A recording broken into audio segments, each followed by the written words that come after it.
All right, we're back. Check this thing out. It's huge. This is the Diplodocus, if you will.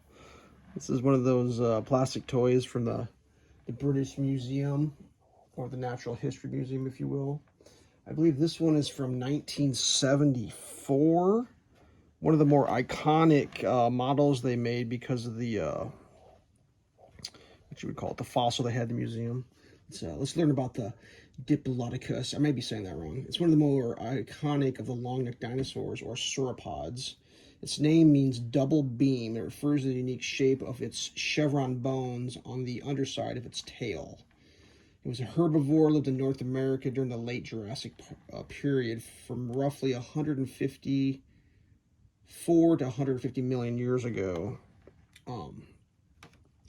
Known for its immense size, the Diplodocus could reach lengths up to 85 feet, making it one of the longest land animals ever discovered. I don't know why. I always thought this was named by something else, like a brontosaurus. I want to say Brontosaurus Rex, but that's completely wrong. But yeah, kind of funny. Things you remember as a kid. Made by the Invicta company. They had a collaboration with the Natural History Museum in London. I don't know exactly. I think maybe in 73 is when it first started, but this one was made in 74. These were very durable toys designed for educational purposes and for having fun with, obviously. This collaboration was a defining project for both the museum and the company. At the heart of the museum's appeal was its awe-inspiring cast of the Diplodocus skeleton, affectionately known as Dippy. Dippy was a gift from the industrialist Andrew Carnegie in 1905, and for decades was the first things visitors saw upon entering the museum's main hall. Making it very famous, maybe one of the most famous public exhibits. And the Invicta toy company sought to replicate it in a small castable form. What else we got here? Anything else? Today, these vintage toys are cherished by collectors worldwide, representing a nostalgic link to a bygone era of museum gift shops and the golden age of classic dinosaur toys. So let's take a look at the bottom of this thing. Had it reversed. So there's the markings there. This one's fairly well readable. Let me see if I can get a focus on this. That 74 is very clear, even though I'm not filming it very well. They're claiming 25 meters long. Got a copyright for the British Museum, the Natural History in parentheses there.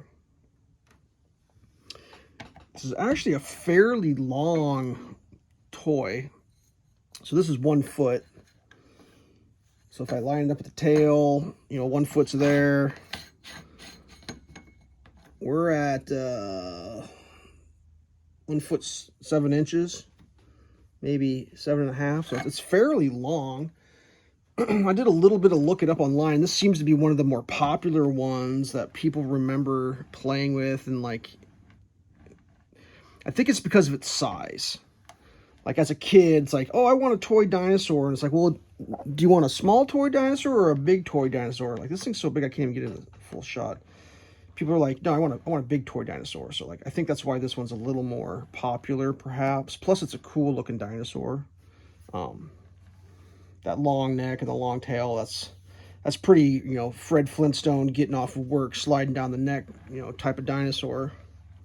So this was lightly played with. There's a few little scuffs in it. I've got a couple videos on these dinosaurs, and I kind of tell the story. I seem to remember being told not to be very aggressive with these when they were given to me due to the fact they were British Museum toys. Unfortunately, I do not remember where I got them from. I assume they were a gift from a family member. But, we're looking at, half a century old toy here. So, hard to remember back quite that far, but pretty sweet, neat toy. Not sure if this is interesting to anybody, but that's what we're doing right now for a little bit on the channel, is going through some old vintage toys and talking about dinosaurs, I guess. So there you go. Stay safe.